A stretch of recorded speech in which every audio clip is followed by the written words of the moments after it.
அனைவருக்கும் வணக்கம். இன்றைக்கி வந்து விசித்ரா அம்மாவுக்கு பிறந்தநாள் அப்படின்னு சொல்லி பார்த்தீங்கன்னா எல்லாருமே கமெண்ட் பண்ணிட்டு இருக்காங்க. நானும் வந்து சொல்லலாம் நினச்சிக்கிட்டே இருக்கேன். ஹாப்பி பர்த்டே வந்து தள்ளி போயிட்டே இருக்குது. சரி, ஓகே, இந்த வீடியோவில் வந்து டெடிகேட்டட் போய் விச்சு அம்மான்னு சொல்லி போட்டு இந்த மாதிரி happy birthday Vichitra madam, happy birthday Vichitra அம்மா அப்படின்னு சொல்லி எல்லாம் சொல்லலாம். இதில் என்ன அப்படின்னு சொன்னாக்கா, இவங்களை பற்றி தகவல் வந்து இப்போ தான் பார்த்தேன்.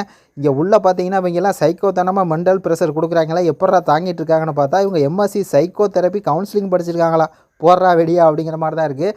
பிஏ சைக்காலஜி முடித்து அதுக்கப்புறம் பார்த்தீங்கன்னா எம்எஸ்சி சைக்கோ தெரப்பி கவுன்சிலிங் வரையும் வந்து பார்த்தீங்கன்னா படிச்சிருக்காங்க. வேறு லெவல் வந்து இல்லாட்டா இந்த பிக் பாஸ் வீட்டில் இந்த மாதிரி இவ்வளோ ப்ரெஷருக்கு நடுவில் இவ்வளோ ஒரு வயசானவங்க, ஒரு 50 வயசு இருக்கிறவங்க இவ்வளோ நாள் வந்து தங்குறதே ஒரு மிகப்பெரிய ஒரு மெண்டல், அந்த ஒரு மைண்டு வந்து பார்த்திங்கன்னா ஸ்ட்ராங்காக இருக்கணும். மற்றவனுக்கே வந்து கவுன்சிலிங் கொடுக்குற அளவு படிச்சிருக்காங்க அப்படின்னா அப்போ அவங்க மென்டல் ஸ்ட்ரென்த் வந்து எந்த அளவுக்கு இருக்கும் அப்படிங்கிறத பார்த்துங்க. ஓகே, வேறு லெவல் சம்பவம் அப்படிங்கிற மாதிரி தான் இருக்குது. நேற்று வந்து பார்த்திங்கன்னா விசித்ரா அம்மா ஃபேமிலியெல்லாம் வந்து அவங்க ஒரு சம்பவம் பண்ணாங்க. இன்றைக்கி வந்து நம்ம எல்லோரும் சேர்ந்து விச்சிமா ஃபேன்ஸு எல்லோரும் சேர்ந்து பார்த்திங்கன்னா இன்றைக்கி விசித்ரா மேடத்துக்கு, விசித்ரா அம்மாவுக்கு பார்த்திங்கன்னா நம்மளோட ஹாப்பி பர்த்டே தெரிவிச்சுக்கலாம். எல்லோரும் வந்து பார்த்திங்கன்னா கமெண்ட் பண்ணுங்கள். இதுக்கு முன்னாடியே கமெண்ட் பண்ண எல்லாருக்கும் வந்து பார்த்திங்கன்னா தேங்க்ஸ் சொல்லிக்கலாம். இந்த வீடியோ பற்றி உங்கள் கருத்துக்களை சொல்லுங்கள். நன்றி, வணக்கம்.